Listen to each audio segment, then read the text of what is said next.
Okay class, today I will teach you guys about budgeting in public administration. Public financial administration, or sometimes also known as government finance administration. It is a field that is fast expanding in its scopes, and is considered as among the most important portfolio in the government. In Malaysia and also most parts of the world, the agendas of public financial administration varies from year to year. New programs are included, and likewise old programs are either discarded in whole or in part.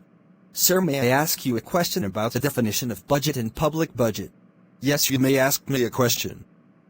Definition of budget is an estimation of revenue and expenses over a specified future period of time. It is compiled and re-evaluated on periodic basis.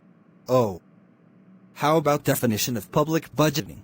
A public budget is a political instrument that weighs policy priorities against available public resources, specifies the ways and means of providing public programs and services, establishes the cost of programs and the criteria by which these programs will be evaluated for efficiency and effectiveness. Now I understand about the definition of budget and public budget. Now I will teach you about the aim and purposes of budgeting. Oh, I cannot wait to hear about it.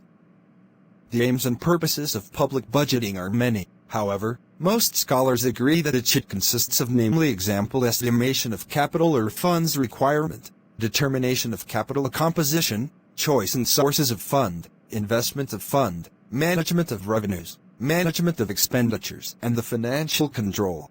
That have a lot of aim and purposes of budgeting you give me, sir. You must remember all of that if you want to success. Now can we move on to the budgeting process? Okay, sir, let's move on. The budgetary process in Malaysia has its own set of rules and producer in the use of public money. Therefore, there may be a significant variation in the budgeting allocation every year, given the priority and needs of the government spending and public needs. And other than that, the legal system in the country also play an important role in the budgetary processes. It's the control and management of public funds as well as the financial and accounting procedures are provided under the Financial Procedure Act 1957. It's true, sir, that the budgeting processes begin with the budget preparation and formulation, budget submission, budget examination, budget recommendations, budget approvals via cabinet and legislative approval, budget implementation, and lastly budget audit and review. It's true. I think you have studied this chapter, Scott. Yes, sir, I just have studied this chapter at home. So can you make a conclusion about this chapter, Scott? Yes, sure.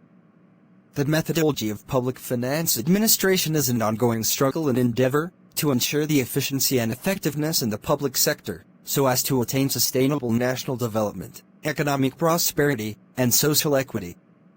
Thus, old and inefficient methods are constantly revised. The new methods or process of public finance administration are introduced to aid the government in its long-term and short-term financial planning of the nation.